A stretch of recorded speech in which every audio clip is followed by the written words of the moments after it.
Good morning. How's everyone doing today? And welcome to the spring edition of the School Employer Advisory Committee, or also known as the SEAC meeting. For those who don't know me, I'm your host, Brad Hansen, CalPERS team member and humble civil servant. And with me today is some of CalPERS brightest and best to talk to you about important topics that all school members and employers should be aware of. So we have a couple hours today, so let's get moving on some housekeeping, and then I'll go over the agenda and kick it off with our first speaker. So first things first, this webinar is being recorded, and it will be available online once it is completed. All attendees' mics are muted. If you do have questions later, I'm going to cover this. We can unmute you, and you can ask your questions. All of the meeting materials are available today at CalPERS website. And you can also email your questions at the email seen on the screen, calpers_SEAC@calpers.ca.gov. Next slide. So earlier I mentioned you can ask questions. First off, we have the QA feature, which should be at the bottom of your screen. So during the presentation, if you have a question about that topic, feel free to use that QA feature, ask the question, and then we have a subject matter expert behind the curtain that's there to help answer the questions. And we're pretty good about answering them pretty timely. Anything we can't get to, we of course will always follow back up with you. There are a few speakers today that will encourage you to ask questions at the end. They'll make that obvious when they have a slide that says ask questions. If you do have a question, make sure to hit that raise hand feature, and then my team will will call on each one of you to ask your question. Again, for the sake of time, we might not be able to get through everybody's questions, but if you have any of them, submit them through the QA, and we'll answer them then, or we'll send them out to you after the SEAC meeting is over. If you don't want to, if you wanted to ask a question but someone else asked it, just hit the hand button again, and it will lower the hand. Next slide, please. Okay, so we have a action-packed agenda today. Let me just briefly go over all the different topics we're looking to discuss today. One, we're going to start off with the legislative updates. Then we're going to move on to myCalPERS System Enhancements. Then we're going to kick it off to our membership team, and they're going to speak to you about permanent separations and then membership demographics. And then CalPERS legend Tim Herbeck is going to speak to you about timely and accurate payment of retirement benefits. We'll take a break from there. And then once we come back, we're going to talk about annual information requests in 1945 form, the CalPERS 457 plan, charter school questions, and at the end, we'll open it up for roundtable discussion on any additional questions you may have. All right, so without further ado, let's go ahead and get this party started. I'm going to kick it over to Melissa, and she's going to talk to you about legislative affairs. Legislative updates. Thank you. Thank you. Good morning. My name is Melissa Illusorio, and I'm a legislative analyst in the Legislative Affairs Division here at CalPERS.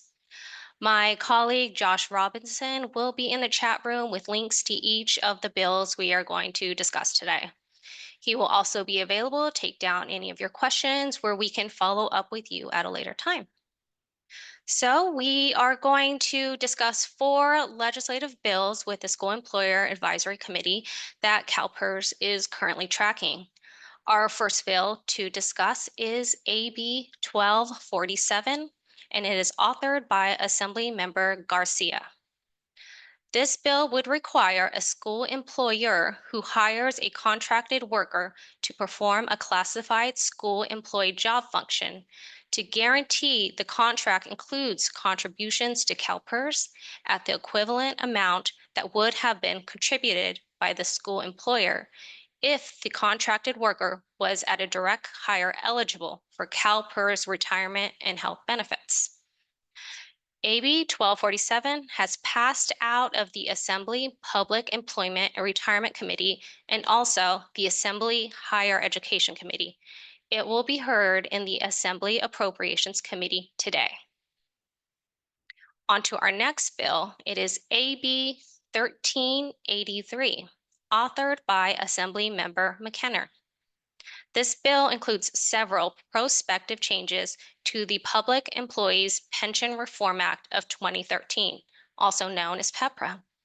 The main changes are for service earned on or after January 1st, 2026, it will adjust the pensionable compensation limit for all members subject to PEPRA to the annual dollar limitation established by the Internal Revenue Code 415B 1A and adjusted annually for inflation. It also will allow an employer and its employees to agree to terms in an MOU where an employer pays a portion of the employee contribution. It will also change the existing 3 PEPRA safety formulas for existing and new PEPRA members beginning January 1st, 2026.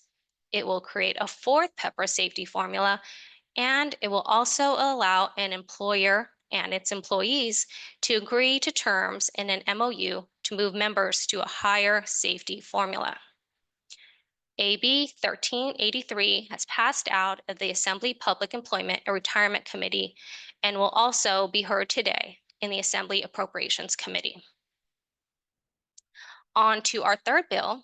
It is Assembly Joint Resolution 3, AJR 3. This joint resolution calls on California's congressional representatives to vote against cuts to and proposals to privatize Social Security, Medicare, and Medicaid.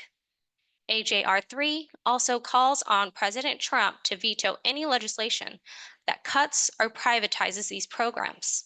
CalPERS is in support of AJR 3.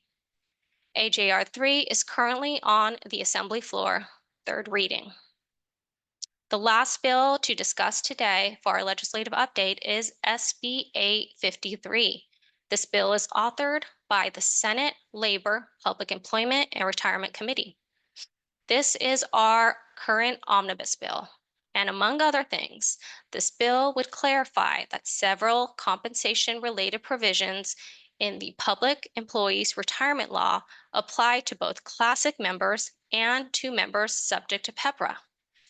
SB 853 has passed out of its first house and is now on the Assembly desk. CalPERS is following many bills this legislative session. If you're interested to see a complete list of bills in real time, please visit the CalPERS website under legislation. Again, if you have any questions on any of the legislative bills we have discussed today or that CalPERS is currently following, please leave your question in the chat and we will get back to you shortly. Thank you for listening in today, and that will complete our legislative update. Thank you. Thank you, Melissa. Next up, we have Pua Yang, and she's going to talk about myCalPERS system enhancements. Take it away, Pua. Sure. Good morning. As he introduced me, I'm Pua, and I am with the system support team under the Core Account Management Division. I am going over myCalPERS system enhancements. If you have any questions as I'm going through the presentation, I do have a team available online. Please input your question into the Q&A, and they can help answer those questions for you as I'm going through the presentation. Next. There are 3 enhancements that we would like to highlight, and that is the new employer panel and the annual reporting, the enhanced out-of-class functions, and then we have a new payroll validation. This release will be available June 21st, 2025. Keep in mind that the screenshots on the system that it's going to be displayed is from our testing environment, and they may be subject to change. Next. So the new employer panel is only available for out-of-class and Social Security annual information request reporting. Currently, the schools report for school districts using multiple logins, and this enhancement will eliminate the need for multiple logins. Next. The employer panel below will be displayed, and the user can select like the school district from the employer dropdown. The form will display the data for the selected school. The page functionality pretty much remains unchanged. So you can do your reporting for that one school district, save it, and go back to the employer panel, select the new one, and then continue until you're done with reporting for all your school districts. So this should definitely streamline the process for you, for your team. Next. The second enhancement is the out-of-class enhanced functions. Employers will be able to make edits to records with a pending validation status. We will enhance the error message also to provide with clarification consistent regarding why CSV files are rejected. Currently, we're just displaying like a generic red box error. So if the employer doesn't know why their CSV file was rejected, they will have to contact CalPERS and we would have to help them triage the CSV file. So this should help streamline this process. The third enhancement we're going to make under this enhancement bracket is we're going to update the CSV file validations. If the CalPERS ID is not found in myCalPERS, the entire file will be rejected. The employer will need to fix the ID and then re-upload. Next. And the last enhancement is the new payroll validation. This new validation, it will prevent regular payroll from posting when associated to a member paid arrears determination. myCalPERS will instruct the user to report through the certification process. We will display the CRB 0049 error message below.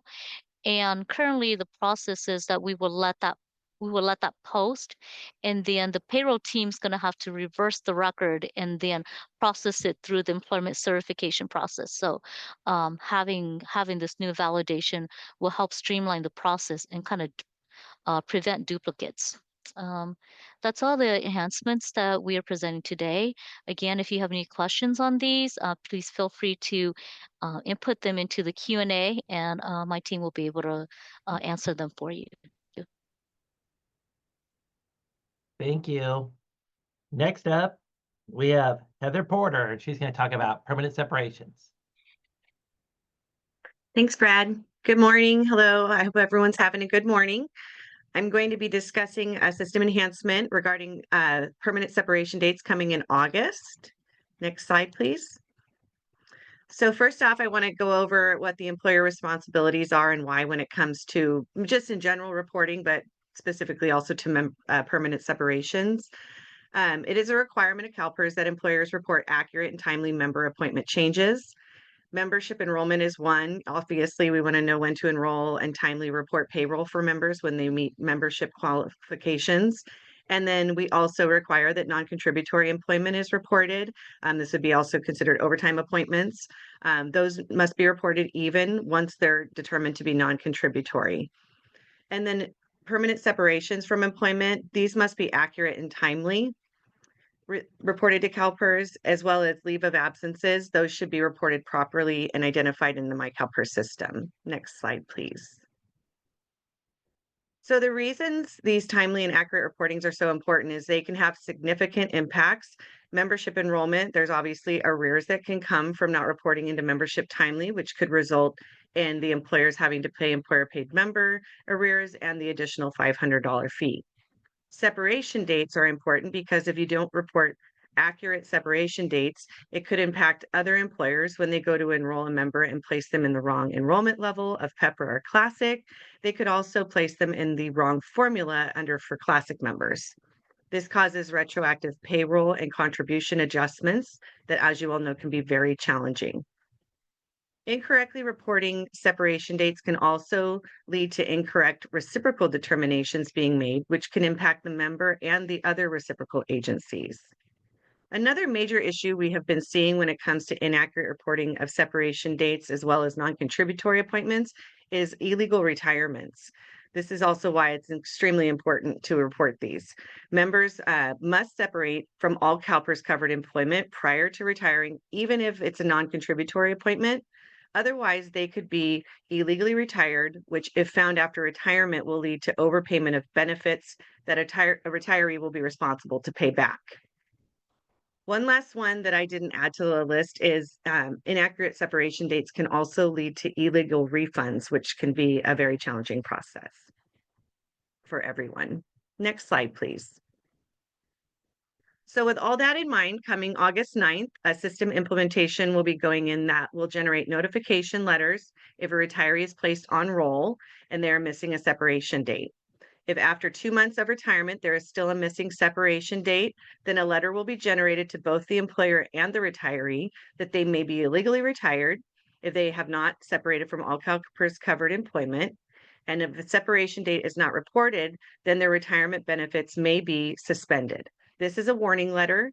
At month 4, this will be a final notice and that there is a missing separation date and that the retiree's benefits have now been suspended until the matter of the separation date is solved.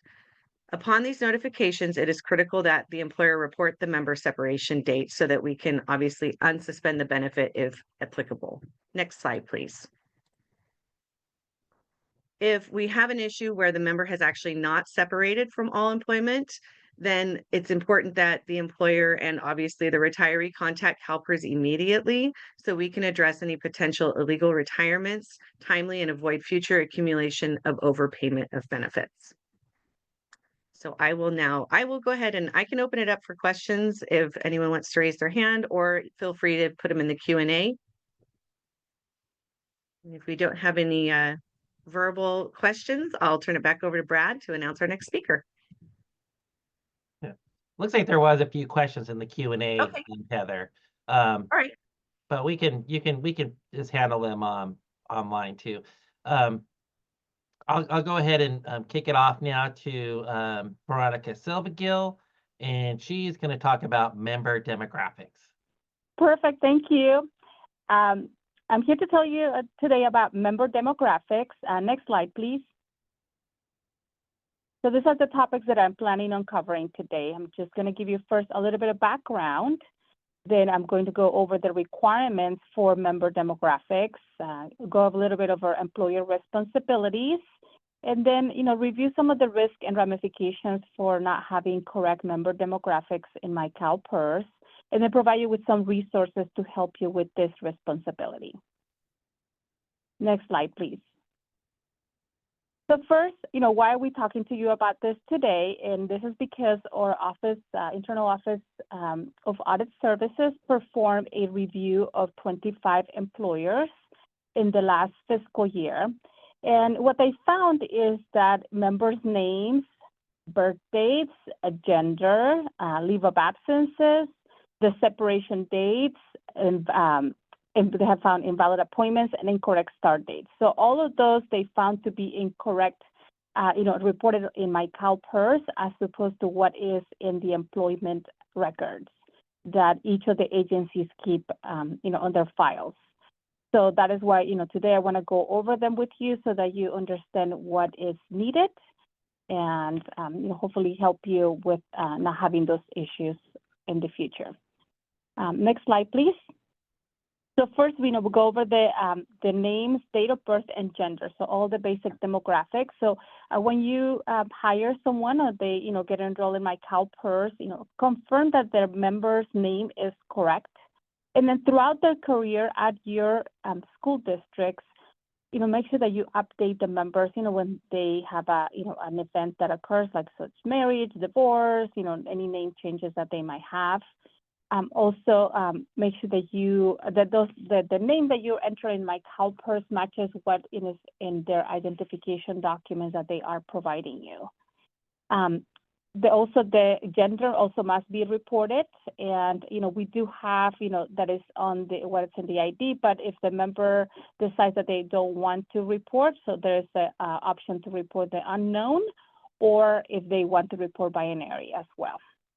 We also request that you keep, those records, copies of those records for the demographics for the member on your files as well. Next slide.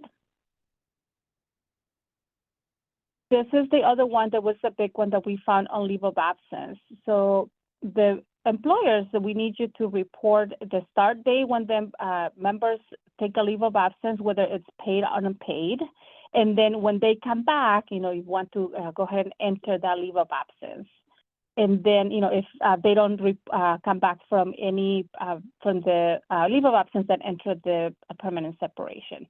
And then again, make sure that those dates match the personnel records, and that you keep all the records there. So what we found during the reviews that our internal office of audit services did is that sometimes the employee came back from the leave and the payroll was being reported, but they had already came back from leave years back. So or employees were on a leave of absence and that was never reported to us. So that helps for us, so that when the member wants to purchase that service credit, they can do that, and then the records are already reported, and then we know that the employee is actually entitled to buy that service credit. So that's also why it's crucial to do that. Next slide, please. And then here's some of the leave of absence that the member may be entitled to purchase. So educational or maternity and paternity leave, sabbatical if they're sick, and also they can do military leave, like service, and then temporary disability. So all of those could be, the employee may be able to purchase at a later time. Next slide, please. So the other major issue that we found with separation days is that we want you to make sure that that you separate the member the day after the last day that they work with you. This is also again very important because we run into issues where the member wants to retire, but the permanent separation is not there, or I want to refund and the permanent separation is incorrect or not there. Our system, we do have some enhancements that do automatically separate members, but we want to have correct information in myCalPERS. And again, we want to have you maintain all those records, so that what dates the member was hired, when they separated, when they left, things like that. Next slide, please. The other item that they found was invalid appointments. So this one was a variety of things that they found. So some of them were that employees were being reported to CalPERS when they did not meet CalPERS memberships, meaning that they were actually members of CalSTRS, for example, or we also had the case of the coaches that they were the walk-on coaches that do not qualify for CalPERS membership just based on that particular position. So if you have someone that doesn't qualify for CalPERS membership, we don't need to enter the appointment in myCalPERS. Also, if the member is moving positions, or there is just changes within the agency, you would not create a new appointment, which was another issue that we found, that employers were creating new appointments where changes like that were occurring, and that could be just be done as an event change as opposed to a new appointment. Next slide, please. Then here's the last one that we found was the incorrect start date. So the members, when they qualify for membership, they were incorrectly enrolled by the date. So do not use the first day of the pay period or round up or down for the for the dates. So here I have an example. So if it started on July 13 of 2020, that would be their start date, not July 1st, to begin, the pay period, or the 31st, which would be at the end of the pay period or the following pay period. So, make sure that those higher dates are also matching. Next slide, please. So now, we ask for you to keep track, to make sure that all the data that you have on the members record is reported accurately in myCalPERS. If there is any changes on their names, separation dates, leave of absence, please report those timely as well to CalPERS. And ensure that those records that you are reporting actually match what is on your records. And then we ask that you keep historical permanent personnel records as well for all of these changes. Next slide. So now, if we have incorrect data in myCalPERS, these are the ramifications that we found. So the member might be misidentified because we don't know exactly who they are. If the name is incorrect or their birth date, we cannot correctly identify them. Also, again, it can lead to arrears and administration fees that, we know that, you don't like those and we don't like to assess those, but, those come as a ramification of incorrect information reported in myCalPERS. And it also affects the member because it can delay their retirement. It can also lead for, for overpayments. It can also lead for delaying and for the refunds or the retirements. And then more importantly too, the health benefits could be affected because, their health might be terminated accidentally because there is an incorrect date there in myCalPERS. So please, help us maintain correct data in myCalPERS so that we can help our members timely. Next slide, please. And here's some resources for you. So we have a public agency and school reference guide that walks you through all of this process that I just reviewed on there. And then the myCalPERS retirement enrollment student guide that gives you screen by screen on how to enter the separation days or the event changes. We also offer classes online and in person, so you can do at your own pace for the business rules and myCalPERS classes.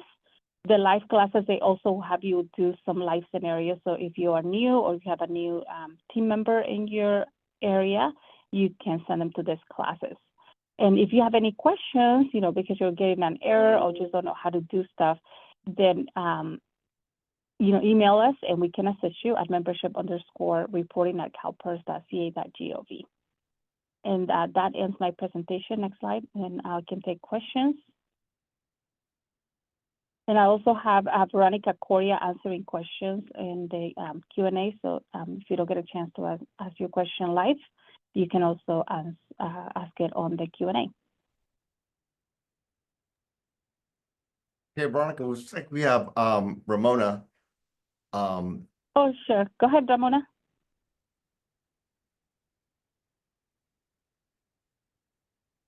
Ramona, you can unmute. Can you hear me now? Yes. Yes. So on slide 24, it states that we are to enter the leave of absence when it's a paid leave of absence. However, that contradicts everything that we've been told in the past and are being told now. Could you expand on that then, please? Well, yeah, because we want the member to, if they're not getting paid, if they're not working, then we want you to report that leave of absence. So we cannot, if we are reporting pay for differential pay, as the school employers have, you cannot have them on a leave of absence in the system and report that pay. So we've always been told that we cannot put them on a pay, if they're on pay leave of absence, we cannot put them on a leave of absence. And if you look in the Q&A, it's validating what we've been told in the past, which contradicts this slide. Yeah, I think where that kind of confusion comes is like when we talk about paid, if it's something pensionable and needs to be reported to CalPERS, then they need to leave them as active. Now, if they're being paid through some other type of means and it's something not reportable to CalPERS, then we want to see them on the leave. We have to leave them on active so that way we can get our contributions and the member earns the service credit. Okay. So if somebody's out on, say, maternity leave and they're getting that differential pay provided by Ed Code, we leave them active. We don't put them on a leave of absence because we're reporting that pay. If you're reporting it to CalPERS, correct. If it's earnings reported to CalPERS, then yes, you leave them as active. Now, if it's something not, just to reiterate, if it's something that you wouldn't report to us, it's escaping me now an example of that, but some type of pay, like a disability pay, something like that, that's just not being. Something through like a third party. Right, something like that. We wouldn't be reporting that third party pay. No. Correct. So basically, we're looking for those people that you're not reporting any payroll for, right? You're not reporting contributions, earnings, anything. It's just times when they're on a leave and they're not being compensated with CalPERS contributions. Okay, I just wanted to clarify that because that was just Yeah. confusing and it's not what we've been told in the past. Right, and the reason we Okay. talk about that, because there are those other type of items that do get paid, like I mentioned, that aren't reportable to us. So if it's reportable to CalPERS, leave them as active. If it's not reportable to CalPERS, please put them on leave. Perfect. Thank you, Brad. You're welcome. Thank you.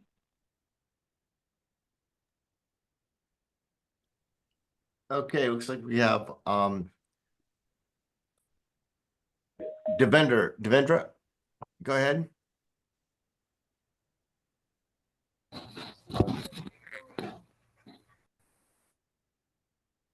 Yep, looks like we lost. There you go. Go ahead, Ash. No, sorry, I just joined it, so I just want to mute it. Okay. All right, looks like that's it for the questions. Thank you. And I saw some comments about hard to follow along to the Yeah. presentation and the QA, which I can see that. It's something we'll take under advisement for future CX, but for today, just keep in mind, like if you're listening to the presentation, you can always go back to the QA feature, and if you go under the answer tab, you can go back and re-review those. And keep in mind too that the presentation today is recorded, so if you wanted to go back and listen again, you still can. Again, though, I do want to take your guys' feedback back, and for next CX, maybe we can work on a better way to answer questions and help people follow along with the presentation. But until then, we do have those other options for you. Okay, next up, we have Tim Herbeck, and he's going to talk about timely and accurate payment of retirement benefits. Thank you, Brad. Good morning, everyone. So my entire presentation is going to be how we can prepare for your June retirements. June for our retirement benefit services division here is the second busiest period of processing retirements, right behind December when most PA and state employees retire. So how can we help you ensure that you have what you need in the system to allow your employees and maybe even yourself retire timely? Next slide, please. So here are just some few reasons why benefits are delayed. And what I mean by delayed is picture you're submitting an application. We encourage all members to apply for retirement 120 days prior to their retirement date. That we tell them, within 2 weeks, 45 days to 2 weeks, we'll give you your first payment letter that details the outline of your retirement benefits. They have a lot of access to information within their myCalPERS account. We have a milestone page. And so they're all getting ready to take that family vacation, retire, run off into the sunset during the summer, right? Then all of a sudden we get a phone call, or they get a phone call from us saying we can't process your retirement, or they're calling us because it's now July and it's now August and we haven't processed their retirement. So these are the things that basically lead to those delays. One is delays of posting of payroll. So a lot of times members run estimates and they kind of figure this is what my paid benefit is. And then when they get that first retirement check, it's much less than what they were anticipating. We get inquiries, why am I getting less than what you promised me? Generally, that's because payroll is not reported until end of July, maybe even June or August, September. The retros that are approved for the prior fiscal year are still in a pending status, not approved, not posted yet. And so these are all things that lead to confusion on behalf of the member, and they start to get quite upset when they don't get paid what they want. So we encourage you always to report payroll timely and know there are thresholds. If you know somebody that's clearly in a retirement status and is one of those people that are on top of it, maybe see if there's a way to post payroll for that individual. But delays of posting a payroll are one thing. The other thing is separation dates. So retirement dates cannot be earlier than or equal to the last day on payroll. And that kind of leads to delaying payroll. But also we see a lot of times that a school is reporting payroll, say through June 30th, maybe, in July sometime, but the member truly in their mind believes that their separation date, or in conversation with many of you over the last month or two, you guys deem it as a termination date. So it's really the last day that you technically perform services. So I walk in, I did work, or it's a day that they were approved to use a leave credit. Maybe they called in sick and they have sick leave, or they have vacation and they were approved for a vacation, or they're running it out, right? So if they were approved or they're actually working, payroll needs to be reported, but the date after that needs to be their separation date. And we need that separation date, like Heather and Veronica said earlier, done timely. So a separation date should always be the day right after the last day services are rendered. Now, a member can choose any retirement date, right? Because there's different benefits to possibly delaying your retirement beyond your separation date. Maybe July 15th is their quarter birth year, and so they're going to get a benefit factor increase. So we don't say that the retirement date has to be after, it is the separation date. And generally speaking, a separation date and a retirement date are one of the same. Again, separation date after last day paid, generally that's your payroll record end date. And then a retirement date can either be equal to that SEP date or any day after that.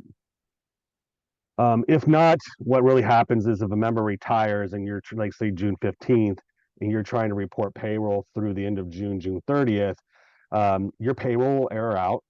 And so now it's a call to us to say, hey, you know, I'm trying to report partial earnings for June all the way through June 30th, and the system won't allow me to do that. The reason is because we have a retirement date, and we cannot, and I have to stress this enough, we cannot pay a retirement benefit as well as collect member contributions, right? I can't do one and the same on the exact same day or day after. So we can never have posted contributions in payroll after a member's retirement date. And I know we've updated our system to have more thresholds and validations. So I believe payroll will not allow you to post payroll records if it's on or after a retirement date. So we'll either have to call us, you call the contact center, we got to call the member, tell them, oh, sorry, we paid you for 14 days. Now we need to change your retirement to July 1st because your employer is telling us that they need to report contributions through that date. So that also delays a retirement, but also creates situations of overpayments. So incorrect information, member or beneficiary date and address must be correct. These are other things that we look at when we accept the paper application.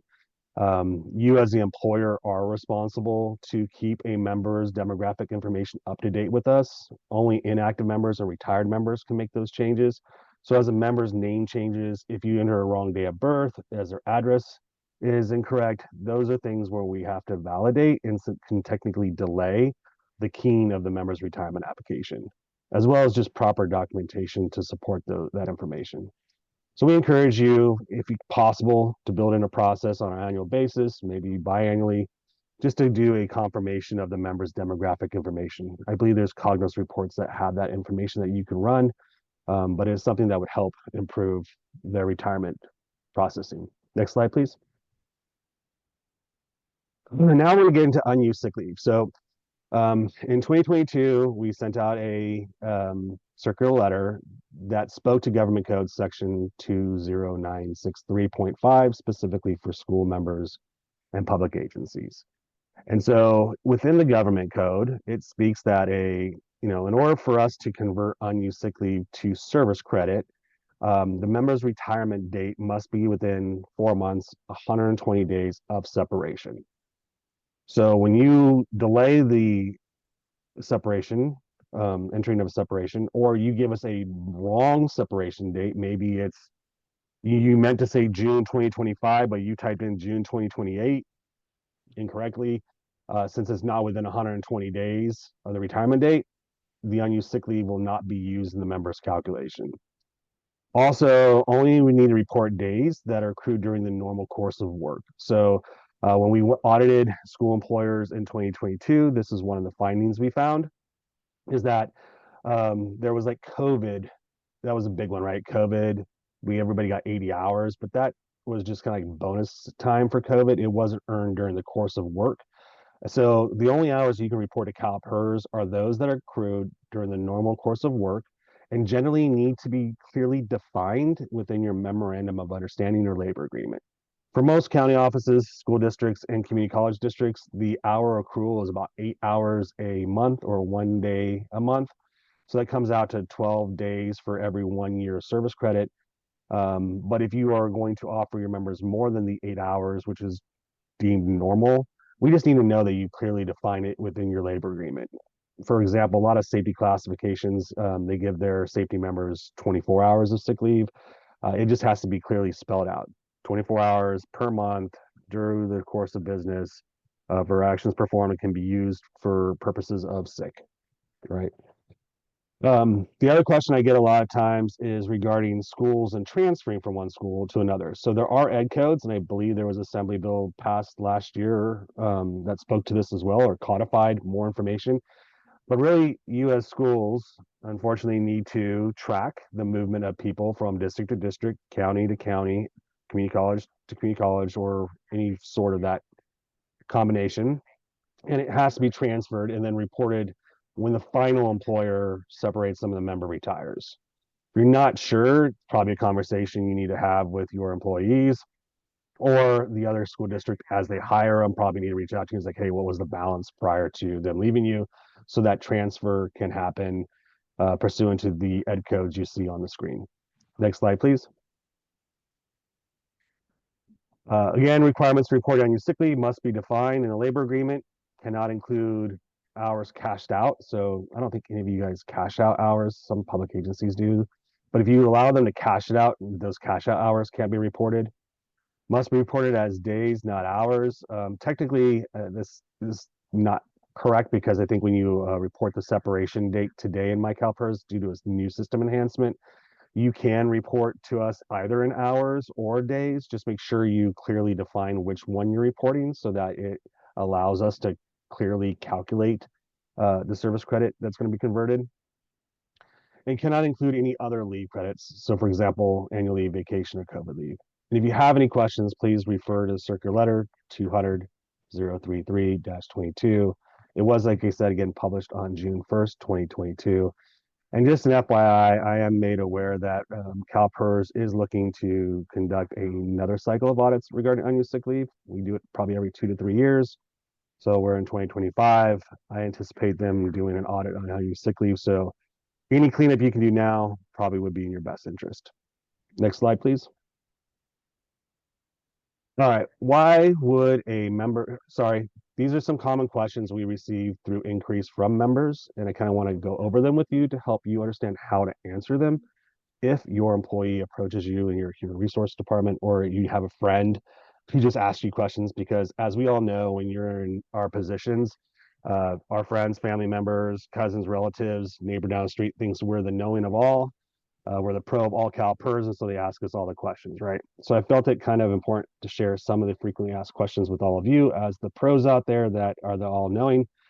Hopefully you'll be able to answer some of the questions from people who approach it. So why would a final compensation value change between an estimate and a service retirement calculation? We get this question all the time. And generally at time of retirement, CalPERS is going to use the compensation review. We look for compliance. We validate the posted compensation, and that could technically adjust the final compensation value. In addition, final compensation may be adjusted due to change in pay rates or special compensations reported by employer after an estimate is distributed. A lot of times those are positive because you're doing a retro, but there are cases where an employer might be under review or an audit, and they're backing out all this payroll and they're making corrections, and it happened after a member's estimate. The other thing is with estimates, if you're not aware, when you log into your CalPERS account and you request a service retirement estimate, it projects payroll and service credit forward based on the last posted payroll transaction that was in our system. So for most school employees who are part-time, there's not a routine and consistent posting of payroll, right? It can fluctuate in earnings and service credit. And so when those fluctuations occur, that can impact how we project it forward, making it different than what actually is paid out. So those are just some things that can change the final compensation in calc when they run an estimate versus when you report payroll and we actually calculate a retirement. Why would an estimate benefit amount be different than the amount calculated? A lot to what I just said. One, it has to do with projections and posting of payroll.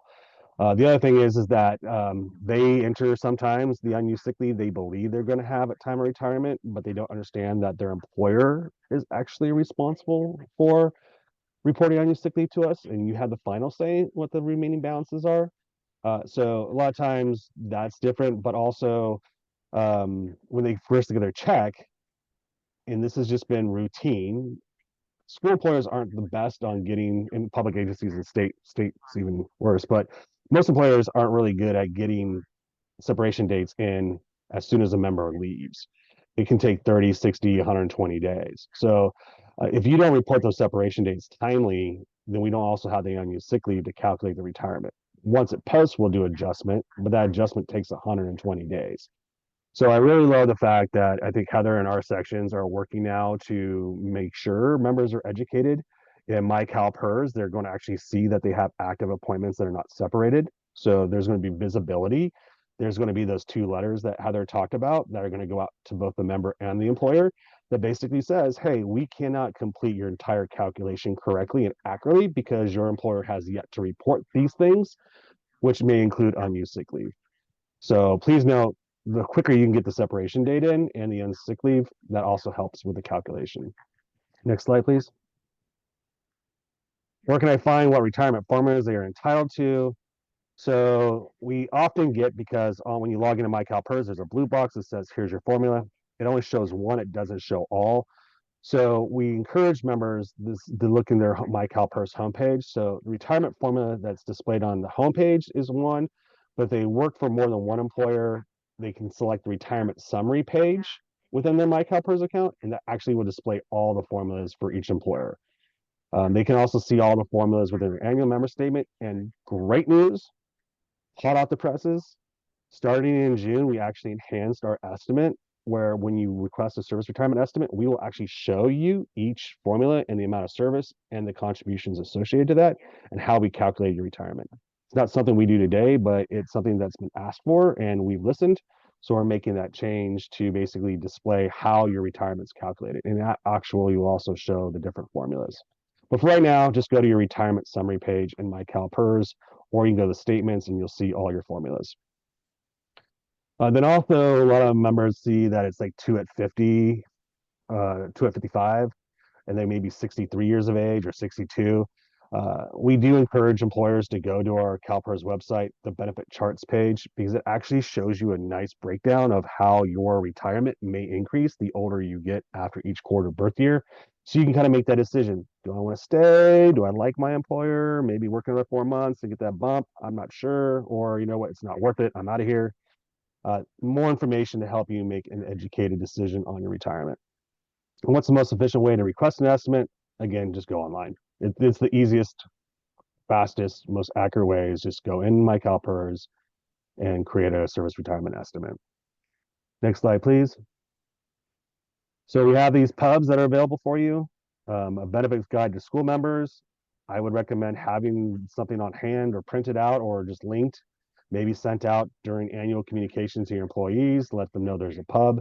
It provides all our good information about the retirement. For those of you that are over 50 and are thinking about retiring, the Planning Your Service Retirement Pub is great information. It talks about how it's calced, the processes, the steps. If you truly want to delay your retirement, you can also fill out the paper application, but I recommend going to myCalPERS. And we do have, when you change retirement systems, so if you're working both at STRS and PERS for reciprocity, we definitely encourage you to choose that pub. And then we have resources online, member education resources, and benefit factor charts. Now, I believe these are all hyperlinked. Obviously, you can't click the link on your monitor right now. If you try, you just be tapping your monitor and nothing will be happening. But I believe when the presentation is sent out, all those links will be available to you. Next slide, please. So that is it. I do want to say, because this is kind of added at the very end of the presentation, and I've been asked a lot of times why CalPERS allows a separation date to occur after a retirement date. And then, you know, what is the terminology we use? So real quick to cover that, schools, you have a terminology, something considered termination date. Termination date, I believe, is the last day worked. We don't use that terminology. We just say your payroll record end date is the last day worked. The day after that is a separation date.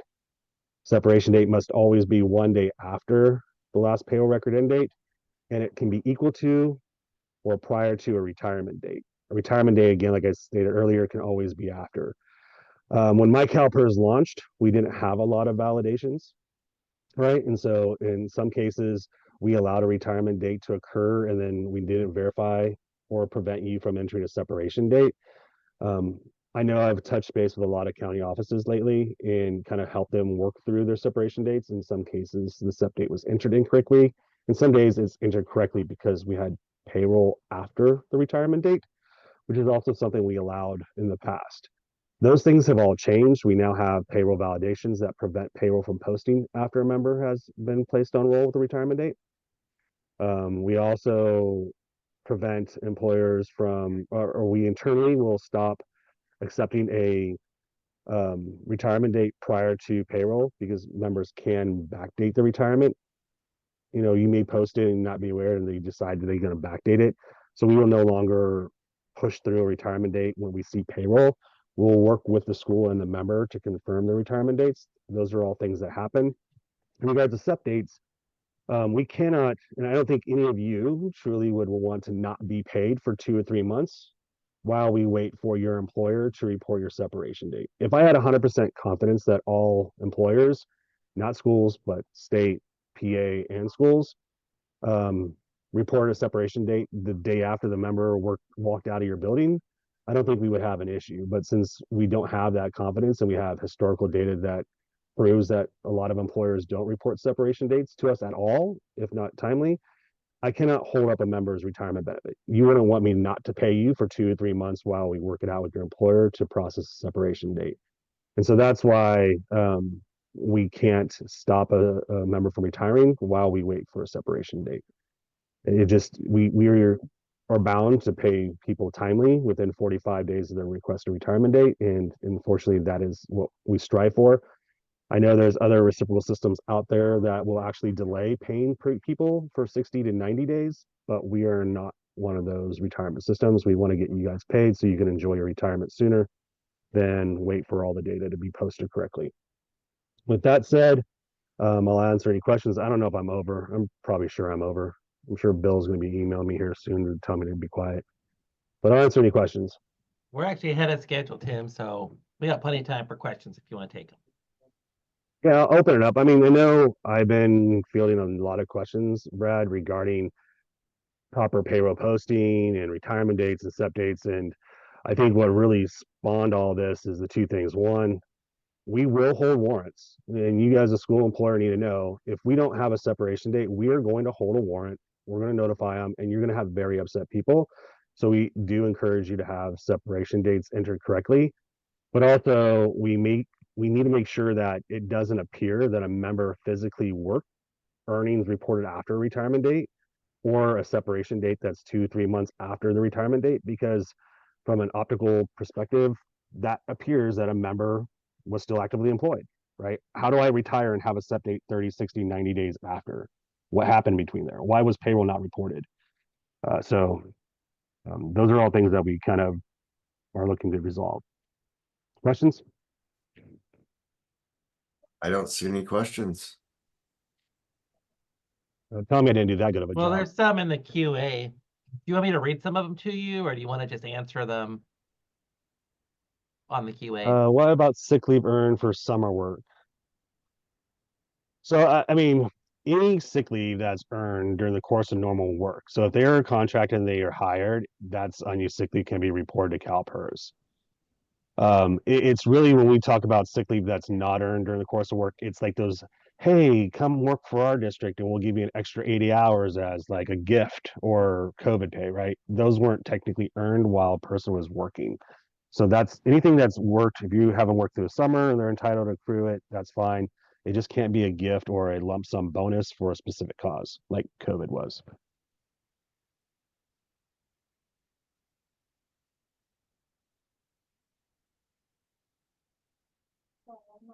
I see a lot of issues typically at the end of the school year where the employee and or PERS enters retirement day as the employee's last day worked, cause a delay in employee's last month reporting because we have called CalPERS. So, Tammy, in your question, we do get this, and I do have some of you know me, and I get the direct calls. Generally speaking, if you are attempting to report payroll and post it, say June payroll is due July 30th. Most of you probably report June payroll July 15th to the 20th, 25th. So if you try to post payroll and it errors out because it says retirement date's there, I would either contact your payroll representative and have them notify my team and we can fix the retirement date. You can call the contact center or you can call me directly. Most likely, you probably should go through the formal process of just working with your payroll person. But if you need to expedite it and you're at the very end of it, you can always contact me and we'll change it. The biggest thing though I ask is that when you are doing those validations, a lot of times I'll see payroll reported from June 1st to June 30th. A $5,000 monthly pay rate is being reported, and I have earnings of $1,000. Well, I can't have a $5,000 monthly pay rate and earnings of $1,000 and expect that they work the entire month of June. So there has to be some kind of review process to say, okay, is June 30th truly the last day paid, or is it something that needs to be pulled back in again because they're only getting like 1/5 of their earnings? How do they work the entire month of June? But if you are reporting it full and you need something fixed, work with your payroll person, or you can work with me and I'll fix the retirement date. Any live questions before I keep going? No live questions. Every time that an employee separates from Ramona, sorry, every time that your employee separates service, you enter a sick leave, correct? And then CalPERS will only use sick leave from the last employer. Yeah, we only look at unused sick leave when a person's retired. So we get a retirement and there's a separation of employment within the last 120 days. Whoever is if they have two different employers that separate within that 120 days, whoever's the most current prior to retirement date, that's whose sick leave we will use. So we encourage the transfer to be accurately done, but we definitely use the last employer who they work for, as long as the retirement date is within 120 days of that separation date.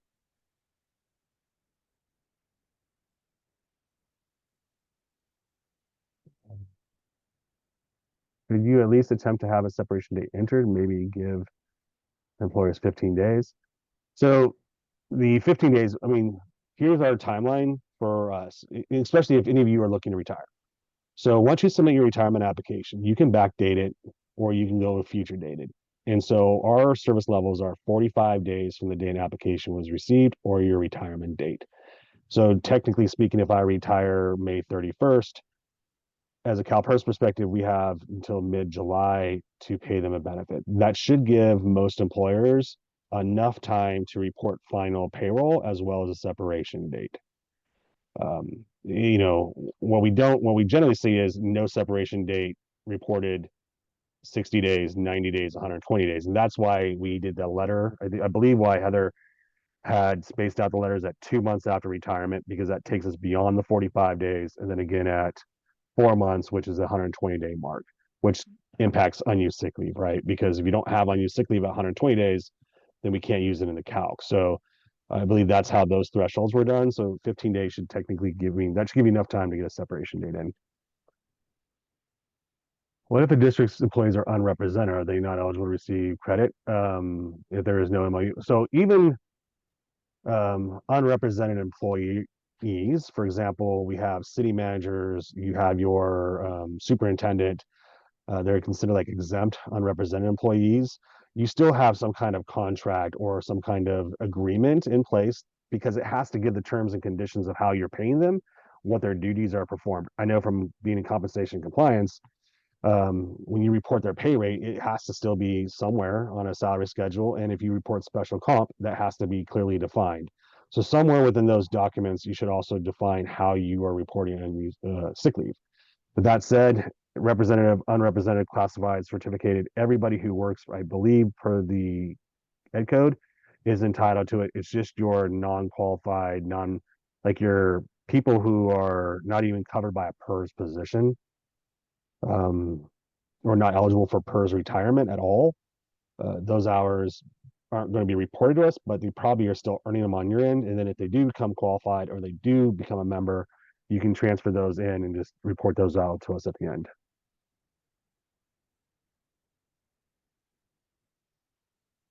Anything else? So paid leave of absence, getting SDI. That's not me. Does CalPERS have the form to employer to verify the last day worked? There is no form. Everything's done online for or a Cognos report to see their last day work. The report I always recommended was the participant appointment details report. It shows everybody who has an active appointment with you. It shows you their status, they're retired, separated, inactive. It shows you their member details. So I've always, ever since I started here in 2011, have advocated that employers should make it part of their routine business to run that report quarterly, just to confirm the data that you have in your system is accurate, but you're also made aware of who maybe needs a separation date or may need to be corrected.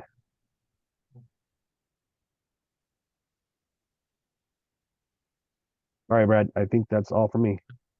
And on the SDI question, I'm having somebody look into that. I'm not sure if SDI is reportable to CalPERS or not. So we'll get back to you as soon as we find that out. Okay, so we reached the point where we're going to take a quick break. Everybody, if you would, come back at 10:45 and we'll resume the conference. Thank you very much. We're back. So let's go ahead and get the ball rolling with Alexis Delepina, and they're going to talk about annual information requests in the 1945 form. Good morning, everyone. My name is Alexis Delepina. I am an analyst for the State Social Security Administrator Program. Today, I will be presenting on the Annual Information Request, also known as the AIR. Next slide.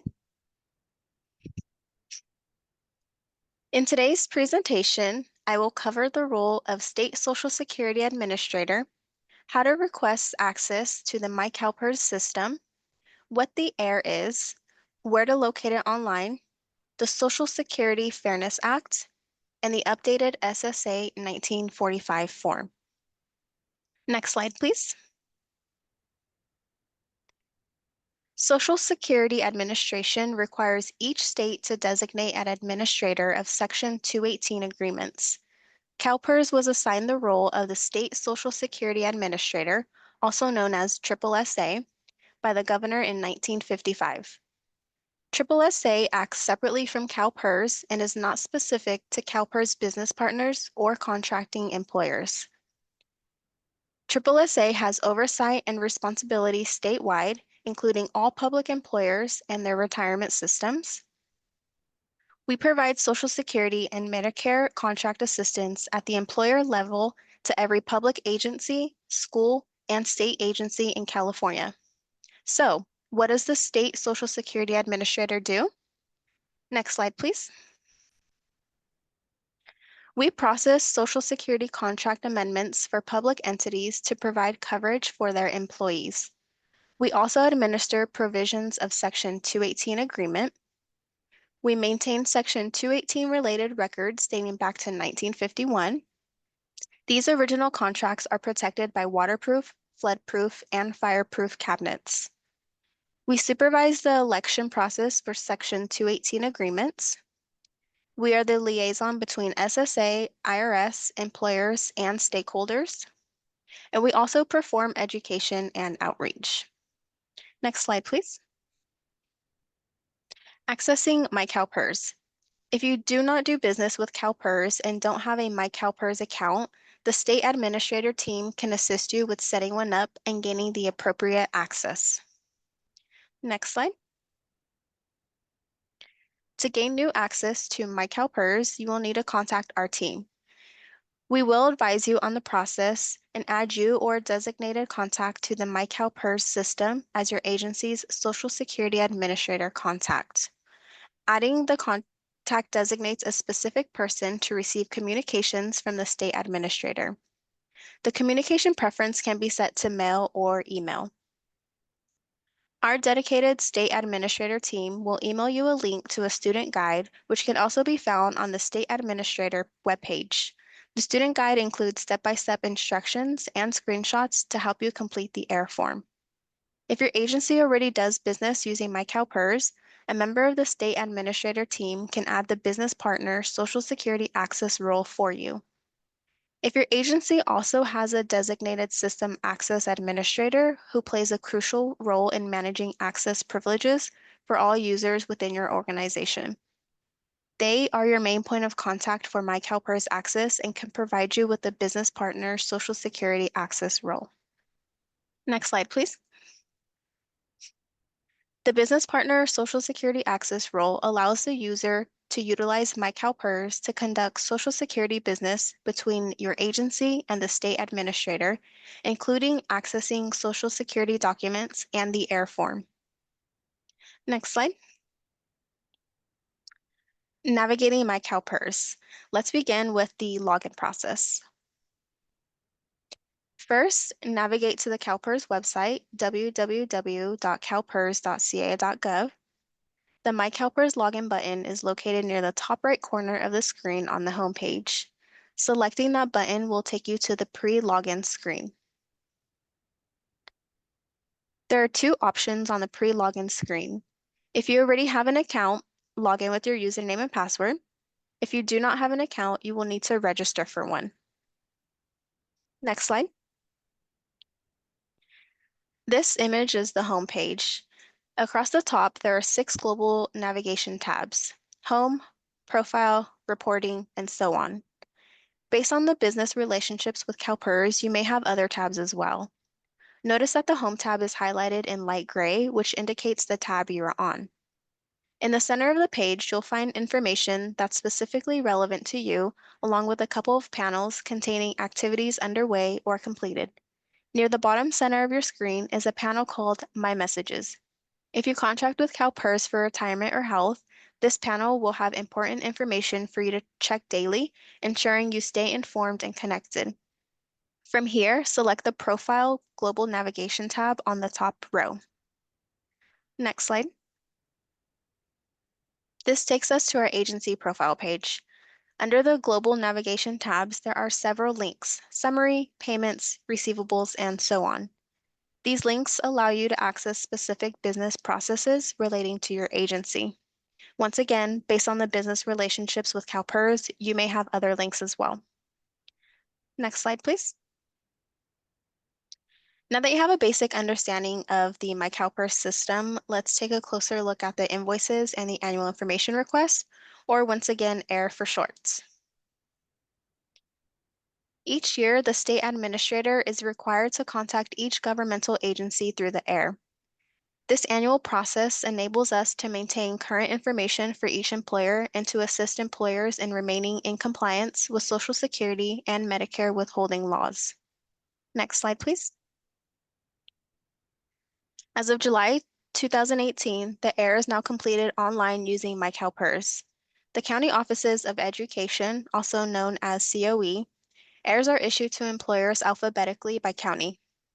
If you are new to the myCalPERS system, you will need to contact our team to establish your account details and set up access to the AIR. Please complete the AIR within 30 days of the date the AIR was issued to your agency. You may receive follow-up emails or telephone calls to clarify one or more of your responses. Next slide, please. Locating the AIR is the same for everyone, regardless of whether you are with a COE, school district, or public agency. If we look at the profile page, along the left side is a sub-navigation menu.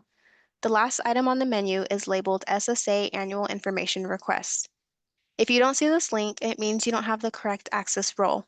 You will need to contact our team or your system access administrator to establish access. Select the SSA Annual Information Request link to continue. Next slide, please. You will see the SSA 218 Annual Information Request panel with the hyperlink date. If you do not see the hyperlink with the current year, that means we have not issued the AIR for your agency at this time. The AIR link will be displayed in date format. By clicking on the hyperlink date, you can review previous AIRs completed for your agency. To view and complete the current AIR for your agency, select the hyperlink date for the current fiscal year. Next slide, please. This slide shows an example of the multiple invoices you may see in your COE account. As of March 1st, 2025, COEs will receive individual invoices for the districts within the county. If you have districts associated with your county that you do not manage, it's because the districts are not independent in the myCalPERS system when the account was created. You will need to update your business partner relationship on your end. We do not have permission to do this on behalf of the COE. There are 2 ways to view an invoice.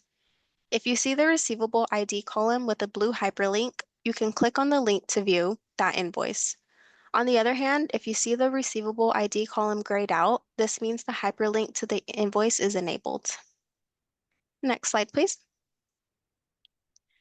You will need to navigate to the Business Partners tab, then click Common Tasks in the left column, then click Document History, insert document number 2651 in the document number box and click Search. This will allow you to filter through your invoices to view the SSA fee invoices only. Next slide. Now, I want to touch on the Social Security Fairness Act. Next slide, please. To truly understand the Social Security Fairness Act, you must understand how Social Security worked before the Social Security Fairness Act existed. If you work for a non-covered employer, that is an employer who doesn't withhold Social Security taxes from your salary, your Social Security benefit would have been impacted by some offsets or reductions. The windfall elimination provision would have affected you if you are a non-covered employee who qualifies for benefits with your own work record. And the government pension offset would have affected you if you are a non-covered employee who qualifies for benefits with your spouse's work record. Next slide, please. The new law repeals the windfall elimination provision and government pension offset. The act was signed into law on January 5th, 2025.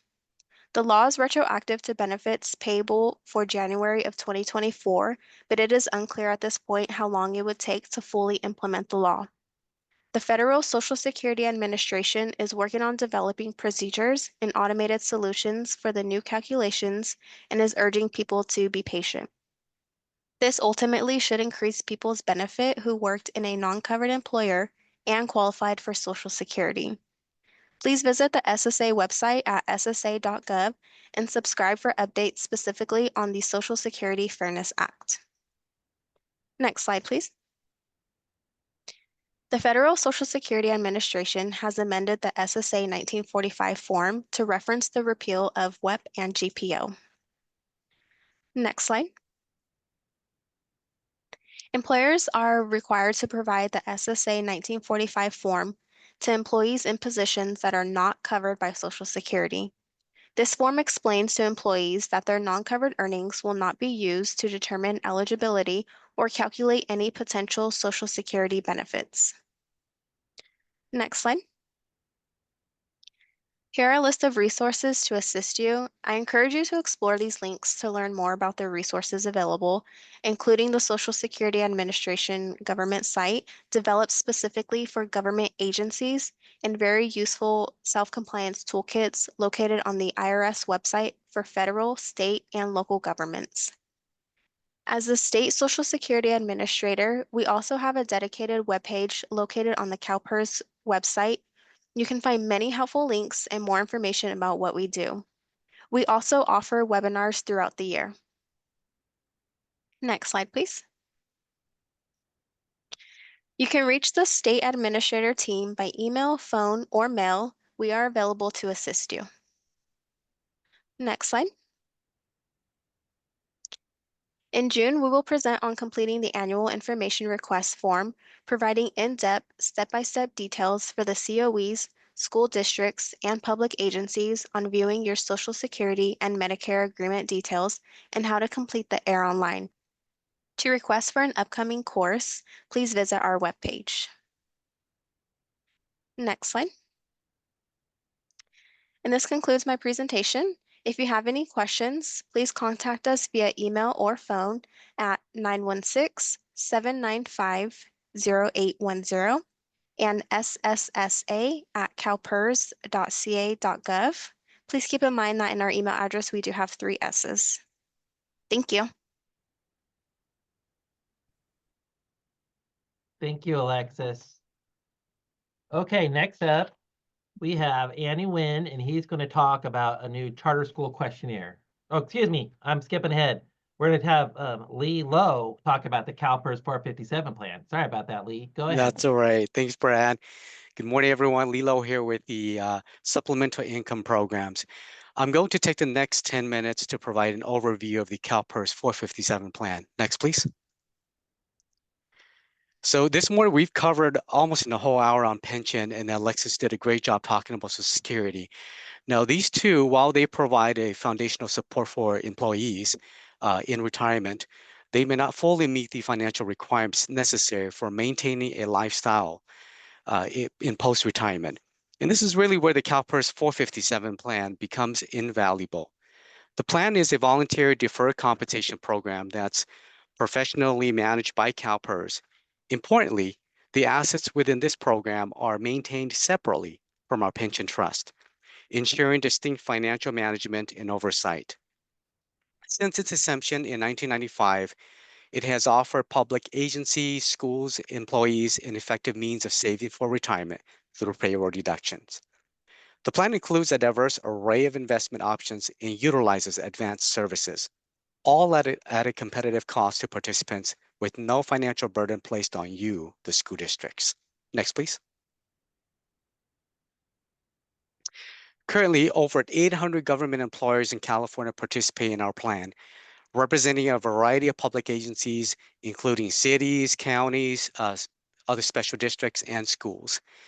The plan has more than 30,000 participant accounts and manages over $2.6 billion in assets under management. Since 2012, the assets under management have more than doubled, underscoring the value of the CalPERS 457 plan for prospective adopters. Next, please. As highlighted in the previous slide, a diverse range of public agencies participate in our plan. The slide here shows a recent breakdown that provides an overview of various employers that have adopted this plan. Next, please. All right, well, at this age, it's important to clarify the distinctions between 457 and a 403B plan. Both options provide a pre-tax vehicle that enables employees to defer their taxes until they access their funds in retirement. At a glance, both look identical. However, lies in the 457 plan, if an individual separates from their current school district and transitions to a different institution, they typically have the option to withdraw funds from their 457 plan without incurring a standard 10% early withdrawal penalty, and they're also not subject to the 2.5% state penalty, provided they've officially separated from the plan sponsor. In other words, if you ever feel like taking a break from the students and want to explore a different career, you can tap into your 457 plan without incurring a penalty. Do keep in mind, though, that you still need to pay ordinary income tax. Next, please. We recognize the significant demands placed on your time and responsibilities. Many of you assume various roles, and this dedication is commendable. This is one of the primary reasons why numerous school districts opt to partner with a third-party administrator, also known as a TPA, to help them manage their payroll processes. While TPAs possess knowledge of this program, it's important to acknowledge that maybe you and your staff might not have the same level of familiarity. We'd like to emphasize that the CalPERS 457 plan has been designed to facilitate ease of administration for you and your team. Over 200 school districts have selected our program for its ability to streamline fiduciary responsibilities.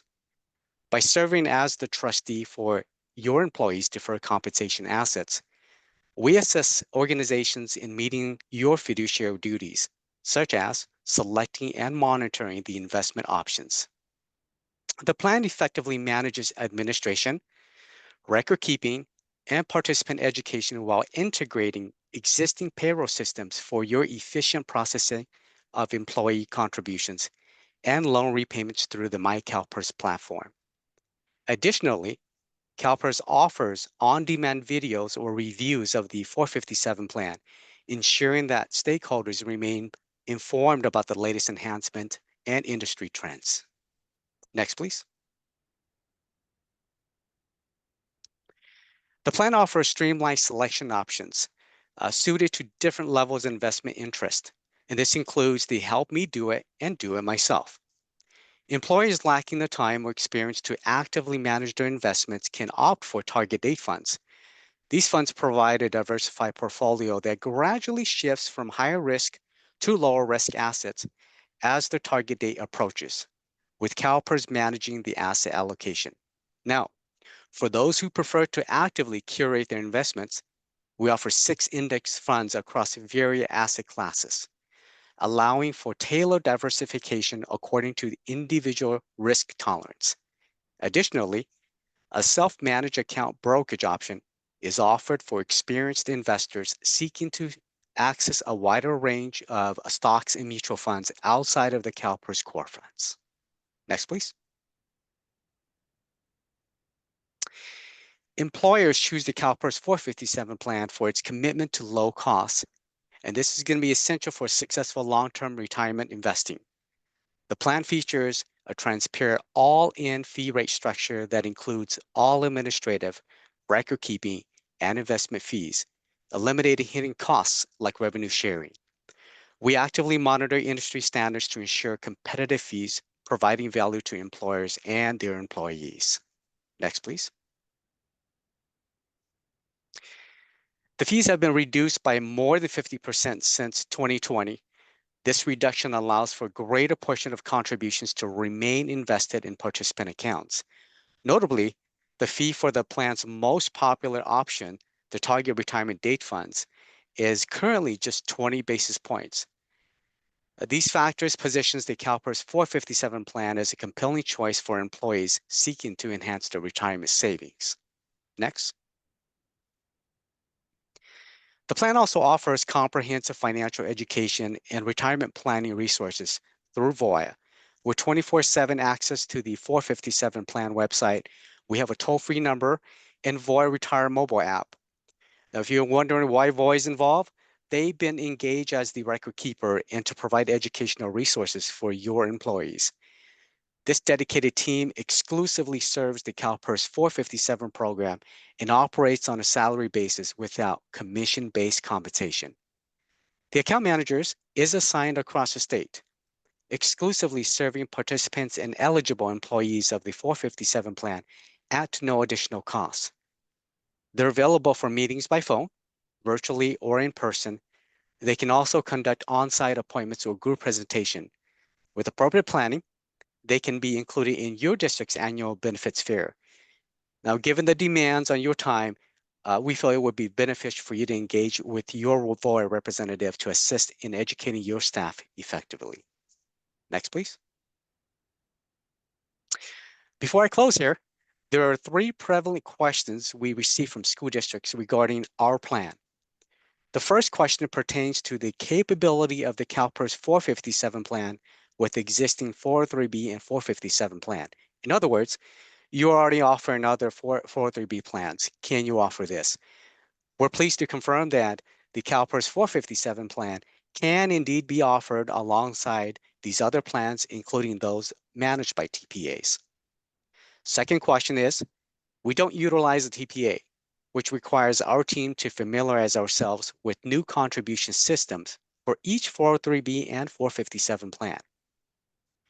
If your district also participates in the CalPERS pension, which I assume all of you do, please note that the CalPERS 457 plan operates using the existing CalPERS payroll system, which you're all already acquainted with. Third question is, we participate in the 457 and we're beginning to see these pop up when we log in. What is it? Well, our program now offers an online enrollment option for pre-tax contributions only. And it's designed to make it easier for your employees to start saving for retirement. You're receiving enrollment notices in 2 formats, a pop-up notification through myCalPERS as shown on this slide here, and a letter by email or mail. That's going to be based on your myCalPERS preferences. All contacts with payroll access in myCalPERS will receive this notification. Now, please disregard these notices if you don't handle payroll processing. Next, please. For payroll support or questions about your district's CalPERS 457 plan, We encourage you to contact us at the provided 800 number on this slide or contact me directly. If your district has not yet adopted our plan, but is interested in offering it to your employees, we encourage you to get in touch with our business manager, Michael Klesick, for further information. Thank you all for your time. Next slide, please. I believe we have one more presentation after this. I believe it's Andy. And so in respect of everyone's time, please post your questions in the chat box or email us directly. Thank you. Brad, back to you. Thanks, Lee. Appreciate it. All right, next up, as I alluded to earlier, now we have Andy Nguyen, and he's going to talk about the charter school questionnaire. Andy? Thank you, Brad. Good morning. My name is Andy Nguyen, CalPERS team member. Back in February, we presented to this committee some compliance issue that we encountered regarding the charter schools reporting to CalPERS system.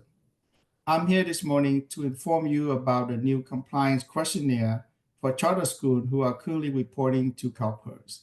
Next slide, please. I will go over some of the background for charter schools to participate in the CalPERS system. The law allows charter schools to join CalPERS in the school pool and receiving the same benefits as school employees. However, the difference between charter school and school district is that the charter school has an option to join CalPERS. If they want to join CalPERS, there's a process in place for charter school to contract with CalPERS. Once the contracting process established, the charter school can report its employee to CalPERS in the school pool. Please note that if for any charter school who hasn't established a contract with CalPERS, you cannot report those employees to CalPERS. Next slide, please. Within the next couple of months, the pension contract team will reach out to the County Office of Education and the school district requesting the district and the COE to fill out the questionnaire.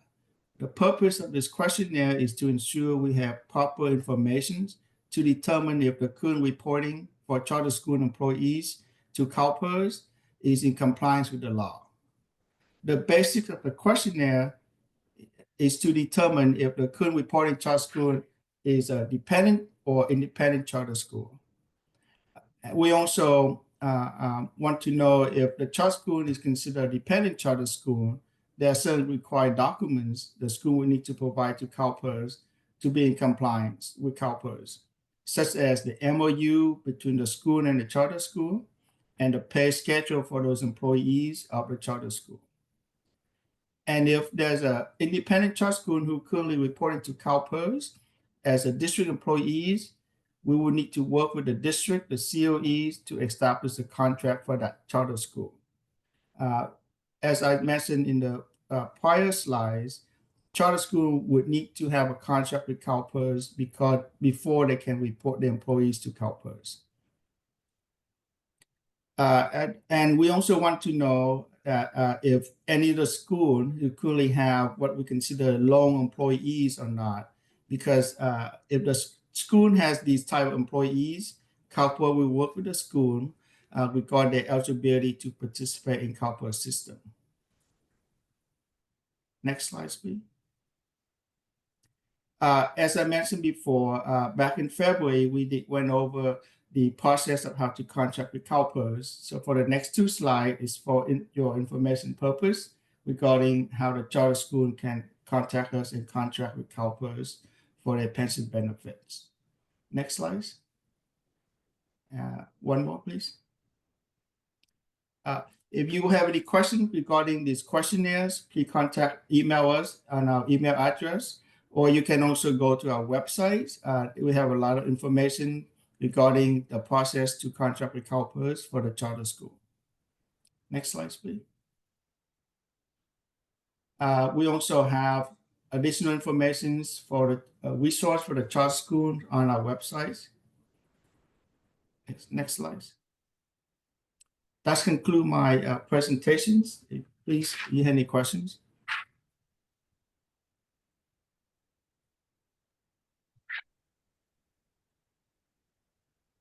All right, looks like we don't have any questions. So Thanks again, Andy, for presenting today on charter schools. All right, so that gets us to the end of the SEAC today, and we're opening it up now for the CalPERS Roundtable. So if you have any questions on things we talked about today or things we didn't talk about, this is your opportunity to do so. Okay, looks like we have a question from Ramona. Yeah, this one's actually for you, Andy, it looks like. If one of the sites... Oh, wait, Ramona can ask it herself, too. Sorry. No, but you got to it. I just was afraid it wasn't going to get tackled. So if one of our sites at our district is considered a charter school, does that constitute that dependent charter?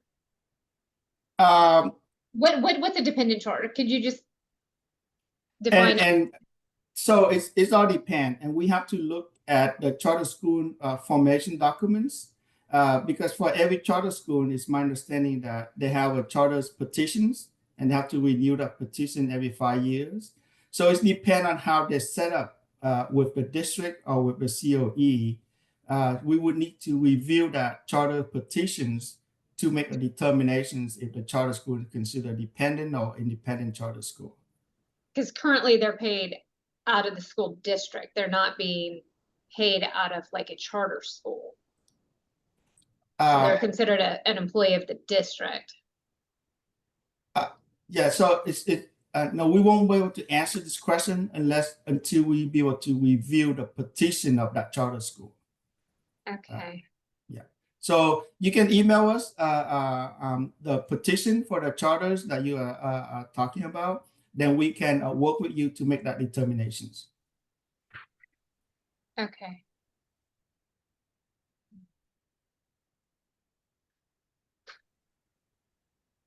Didn't really.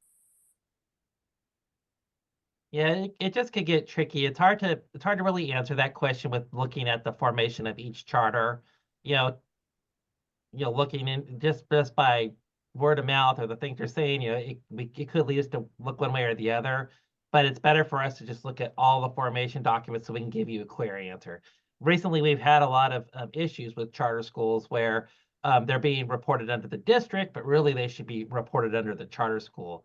And in situations like that, we have issue like a discrepant reporting where maybe those members shouldn't have been brought into membership unless, of course, we can retroactively have the charter contract with CalPERS. So that's kind of one of the reasons we talked about this subject, because we're starting to find more and more charters that are quote unquote hiding out there that looks like they're part of a district when really they're a charter school. Okay, we have a question from Doe. Go ahead, Doe. Yeah, I have a question regarding the annual information request. We were asked to provide the total number of the employees in the county office. So if the county office had the charter school, sponsor a charter school, so will the number of the employee from the charter school be included in there, or it can be excluded?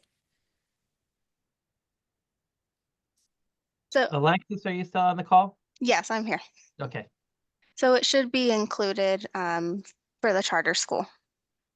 So the number of the employee from the charter school should be included in the county office.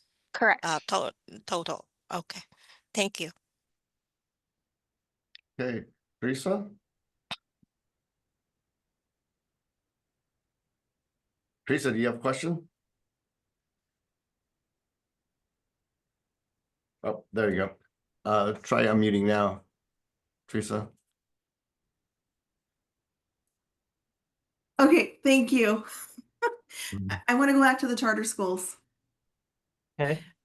Because we do have what we consider independent charter schools, like an Aspire and other charter schools similar to the Aspire structure. And I'm using Aspire because they're big and a lot of people are familiar with that name. Then we do have districts who have created charter schools, and most of them would have those documents that you mentioned stating that they're a charter school, that they're going to participate in CalPERS. However, we're hiring employees under the district to do the duties of the charter school.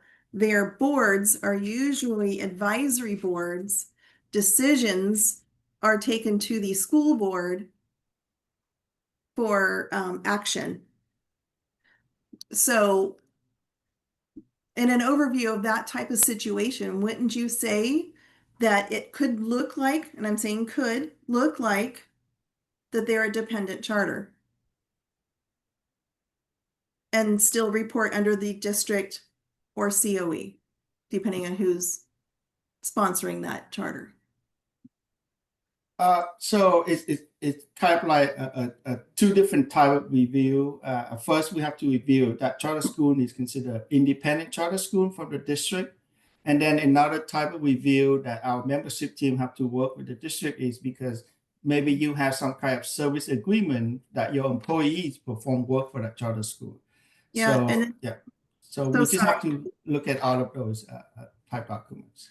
Right, because we also have, and I don't think we're on an island on our own here on this issue, but the district employee works at different sites. Some sites are district regular school sites and some are charter sites throughout the day because they have a roving position. One day they might be at the charter school, the next day they'll be at the K-8 school, the next day they might just be at a K-3 school, depending on their structure. So they truly are employees of the district and their assignments vary. And that's something that we would have to look at and, have to review that service agreement that the district currently have with that specific charter school. And then we can make that determinations. Yeah, but these positions, they evolve every year, and you're gonna want to look at documentation annually every time they change positions structures with these employees for what their needs are for their district overall. It's I could be wrong, but I think we'd want to look at those charter schools, because if those charter schools are part of the are eligible to be part of CalPERS, then we probably would have no issues with the appointments. Now, if they're working for charter schools that are ineligible for CalPERS membership, then there could be a problem there. It's hard to really speculate without really looking at the entirety of it. Okay. So that's why we're not necessarily committing to an answer, but really the problem lies with those charter schools individually. Are they CalPERS reportable charter schools that are eligible for the contract, so to speak, with CalPERS, or are they not eligible? That's where the problem lies. Not really necessarily the member, but if they're working for a non-eligible charter, then that could be a problem. Okay, so the questionnaire that you mentioned you're going to be doing, you're going to be sending that to the COE to work with the districts on. You're not sending it directly to the districts and the COE? We would do, we would send out to both. Yeah. Okay. Because depending on the COE structure with their districts, that could be problematic. With experience then talking with other COEs, I hope you guys don't mind. Some of you won't mind them going directly to the district. Some want that to go through the COE to help, because there's been a lot of turnover, as you know, and many of these people don't understand some of the questions you're going to be asking. So can you have a separate training of what you're going to do with the questionnaire maybe for us, so we can help guide the districts? Yes, certainly. Well, we can set up a call with each of the COE, or if you can have a meeting, set up a meeting with the other COEs representative, we can walk them through these questionnaires, and then they can work with the district to complete them. Okay. Your contact information is in your presentation, I believe. Right, Andy? Yes. Yeah. Okay. I may reach out to you through email later today to see if we can set up something, because we have a meeting coming up with COEs only, that maybe we can have you talk with them about a little more. Okay? Okay, yeah. Thanks. No problem. Thanks for your time. Thank you.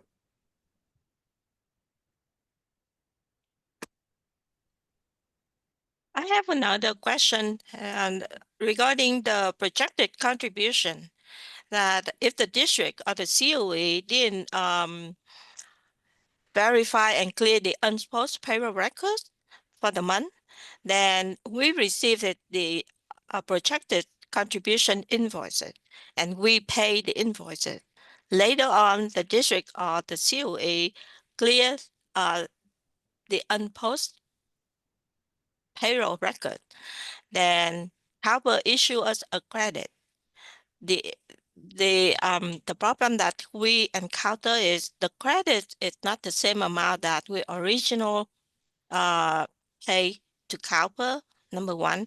Number two, that we cannot use the credit until we contact CalPERS, account receivable, or some unit to asking to move it to the current portal for us to be able to apply that credit to the next payment.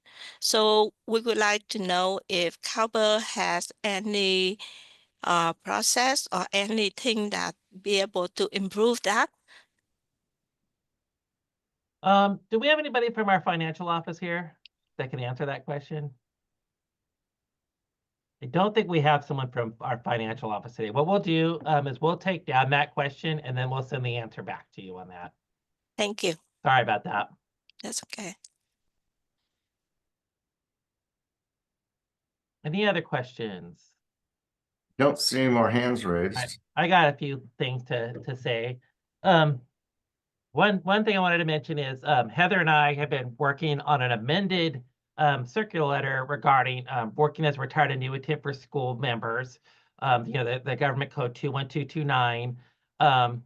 We've been getting a lot of inquiries from retirees, school districts, county offices alike that still have a lot of confusion about who and when you can hire a retired annuitant as a school employer. And I just want to clear the air. And I know I talked about this at the board in January, and I know I've talked to a lot of you guys individually about this, but just to make it clear that under Government Code 21229, the extra help government code, that schools can indeed still hire retired annuitants. They still have to abide by all of the same statutes and regs as everybody else. It has to be 180-day separation, and they can only work 960 hours per fiscal year.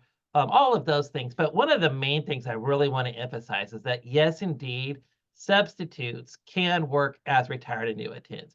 Positions such as bus drivers, food service workers, yard duties, even clerks that are out, they call out for a week or so and you need somebody to come in and you made efforts to hire a substitute, but you can't find one. You can indeed hire retired annuitants in those positions. Just keep in mind again that retired annuitants are really there to help out with specific work of limited duration.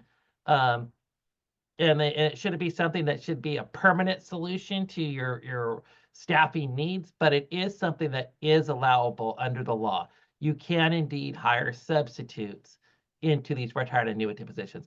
And we're hoping that our new circular letter that I'm hoping will go out in the next couple of weeks will help clarify a lot of those issues. So just wanted to throw that out there to everybody. Any questions or comments about that? And just quickly, an additional clarification. They should not be going in your permanent substitute positions. They should be going in retired annuitant specific positions.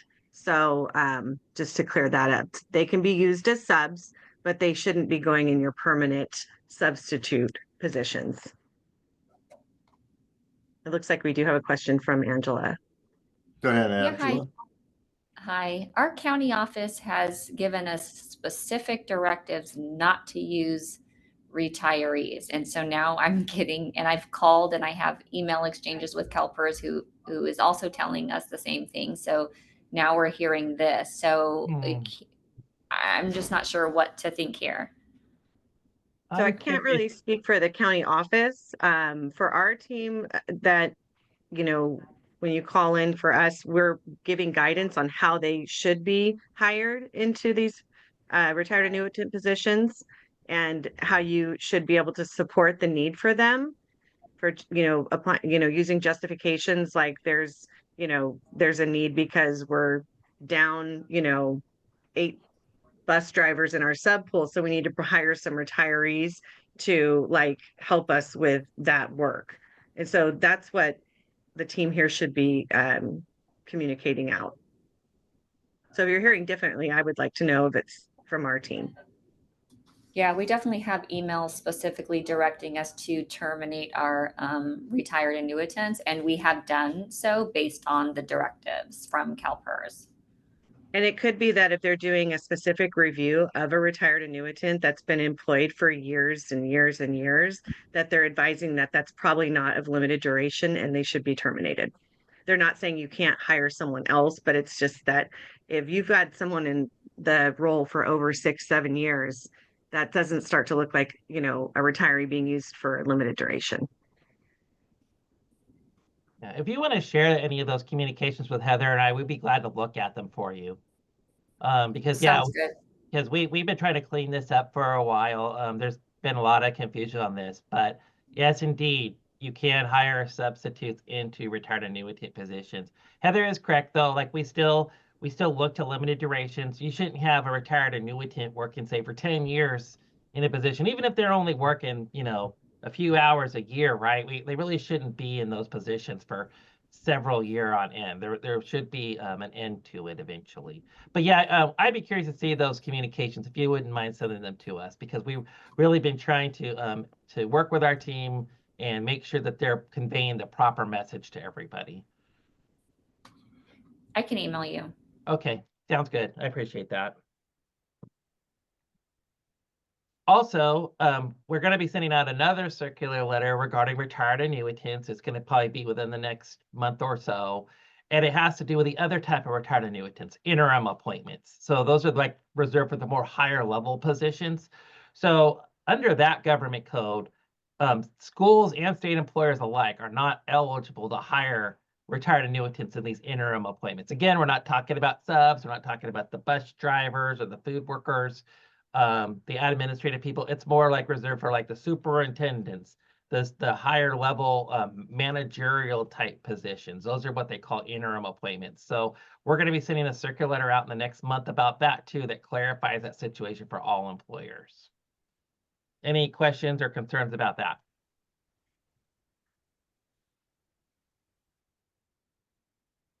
Do we have a question from Renee?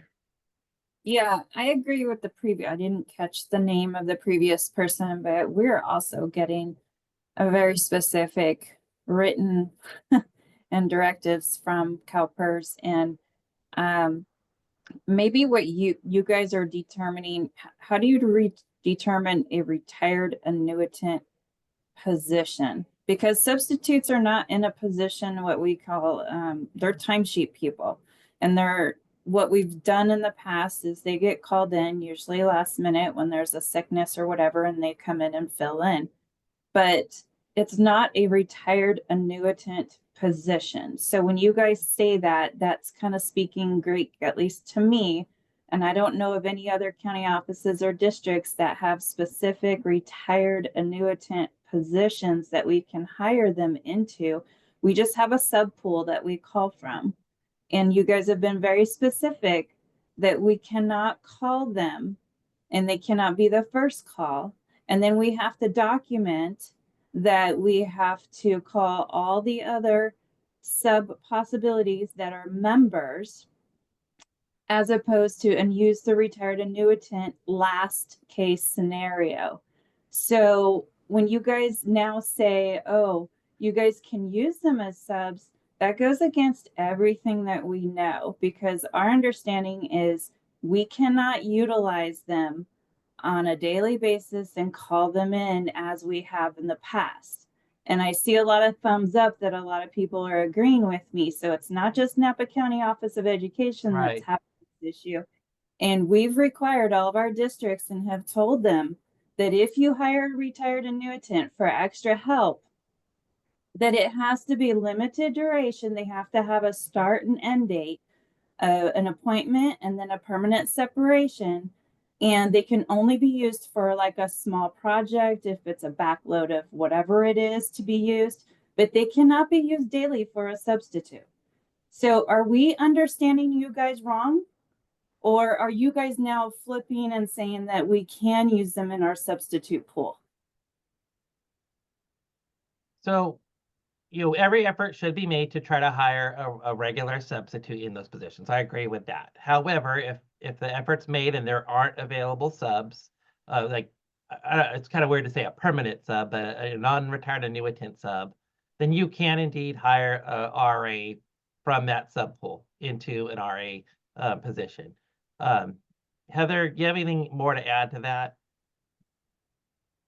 No, basically what Renee's discussing is what we have been saying, and we're in a place where schools have to do some changing of the way they fill their sub pools. So they can't have a sub pool, let's say a bus driver pool that's permanent substitute bus drivers that they have, and they're all filled with retirees.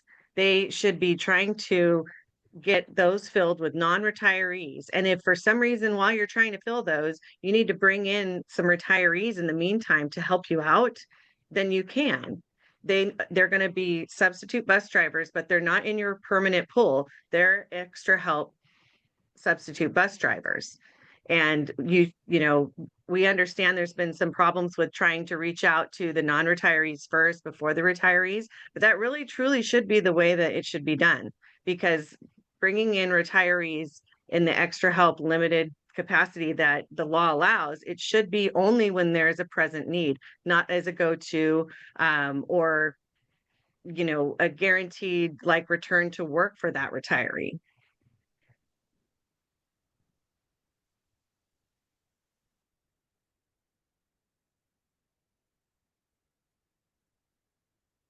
Any other Am I questions? still unmuted? I don't know if I am. Yeah, you are. Okay, so that's where we are struggling, because we are being told they can be used as substitutes, but in the same breath, we're being told in a retired annuitant position, and then you can't use them, and then you have to have documentation to prove that you've contacted all the others that are members first and only use them as that. It's too much work to try and find a sub, so we can't meet that criteria daily and still keep them in our sub pool on a limited duration and know a start and end date to create that as an extra help. So it's either we use them and we can, or we cannot, because we're not going to create retired annuitant positions specifically for substitutes that are retired annuitants and use them ongoing, because then that's out of compliance. So there's not a way for us to utilize them. So it's frustrating on our end as well, because we're trying to explain to our districts and keep them into compliance, because they're hiring retired annuitants and they want to utilize them. The retired annuitants want to work. They don't understand why they've been allowed to work as substitutes and now all of a sudden they are not. And we're telling them that PERS interpretation has now changed. And so now they're upset and they're probably calling you guys to say, why is this changed? So it puts us in a really awkward position, because you're saying two different things and we don't know what's in compliance. So I think that the problem is that there's like the way you guys view substitutes and the way we view how we need to see a retired annuitant hired. And it hasn't been a change in policy it's been that it hasn't been, we've been working on trying to determine like what limited duration is and everything else. And we were unable to do that through regulations. And so we had to start really looking at our retirees being used appropriately and compliantly, and across the board, they haven't been. And so we have had to enforce the laws that haven't been heavily enforced in the past. And so that's what we're trying to do. Retirees need to be a justifiable need. They shouldn't be a go-to practice. And unfortunately, it has become a practice amongst the retirees and our employers, not just schools, to just utilize retirees as long as they don't go over 960. And that's not the true nature of the law and how it's meant to be. They're supposed to be only coming in when there's an absolute need. And so that is what we're attempting to enforce here. I think that the terminology that's used between the schools and between us varies drastically and means different things. And that's the hump we're trying to get over right now. And so at the end of the day, we, the position title substitute or whatever it is, the only true nature of that's important to us is to be able to align it to a pay schedule, to know you're paying the retiree appropriately. The actual employment of a retired annuitant, the need we have is to see what the justification is. And so we have a lot of employers that have no justification. Public agencies were audited and they were asked, what was the true nature of the need for this retired annuitant? And they had nothing to justify what the need was. And that's a compliance issue. So that's what we're trying to show everybody, how they need to adjust their practices so that we can compliantly show that this retired annuitant was hired because there was this need present at the time and only for this amount of time.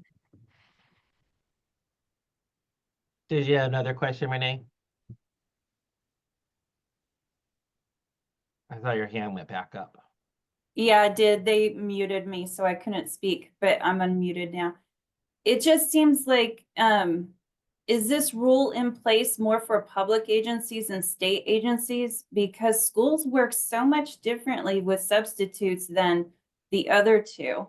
And it's like, it seems like PERS may be trying to make a rule or, enforce a rule to go across all three agencies, state, public, as well as schools. But then schools works and operates so much differently than the public agencies, state agencies. It's hard for us to, it's either we use them or we don't. It's not like, well, this in between, because if we're out of compliance and we've already had a few retirees that have been found to be out of compliance and they owed CalPERS tens of thousands of dollars that they had to pay back. And we don't want to be responsible to hire a retired annuitant and then call them to come in and work. And then CalPERS finds that they're out of compliance and then they're owed money. And so I know it's the retired annuitant and the employer's responsibility to make sure that they're working in compliance. But a lot of times the PERS retirees, they get called for a substitute job and they assume that they're not doing anything wrong. Right. So it's put us in a really difficult position. So it's hard to hear you guys say, no, substitutes are allowed, they can work, when it makes it pretty much impossible for us to make that happen. So to address the first part of your comment, this is across the board. The laws are the exact same for state, PA, school, and always have been. And they were enforced in 2013 with the PEPRA working after retirement law, and that applies to all employers. So it's the same across the board. We hear through these communications we've had over the past year that it doesn't seem to jive, if you will, with the school world. And although we understand it, we're only left here to apply compliance as the law permits. So we can't make these special, adjustments just based on the type of employer. What we can do is provide the guidance that we're trying to provide on how you can hire retirees when needed appropriately. And, I know Brad and I have talked with a lot of different schools about the idea of if there is a justifiable need for an adjustment to the law for schools specifically, we're not going to be opposed if anything's proposed. We're just, at this point, we're stuck trying to apply compliance with the law as it's written. Yeah, I'm just saying that schools operate completely differently than public agencies and state agencies. They don't have substitutes, I don't think. They truly will hire somebody interim, but we have substitutes on a daily basis that we were utilizing, bus drivers and whatever else, that food service and stuff. That's on a daily basis that the other agencies don't deal with. So I think ours is somewhat unique, and it's hard to, enforce something across all three different types of agencies when they operate very differently. Just I my, agree. just And my we've 2 heard, cents. yeah, and we've heard that, and it's not that we don't agree, but we don't have the law to allow us to not apply it across the board at this time. So if, like I said, if there was something that carved out a special niche for schools, we wouldn't be opposed to it. For now, we're saying that it is it is there to utilize if the need can be justified.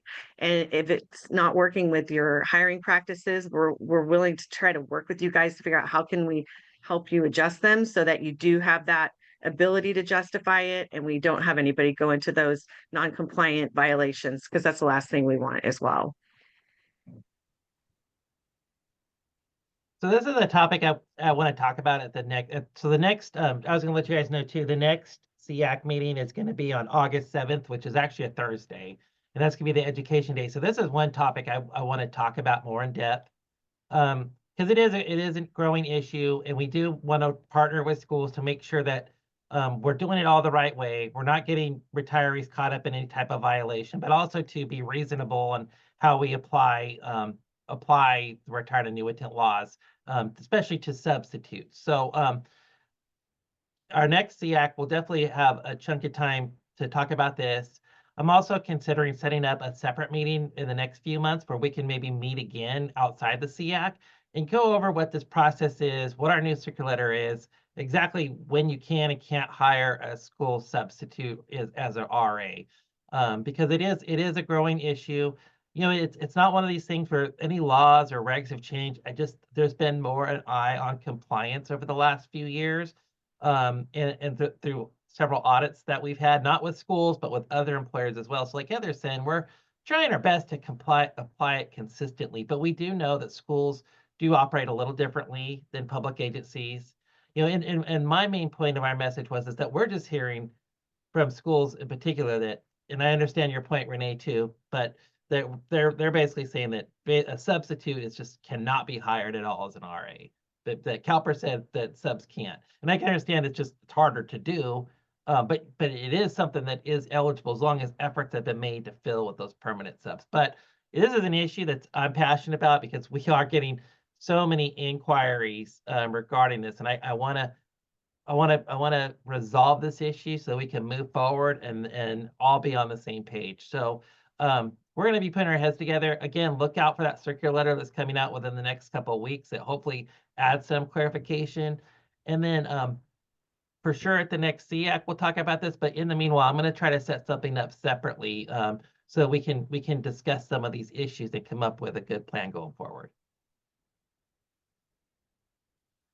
Okay, so we've hit the ceiling on the time for the Q&A. I hope that you guys have got a lot of your questions answered today. Thanks again for all your feedback, especially on this last topic on retired annuitants.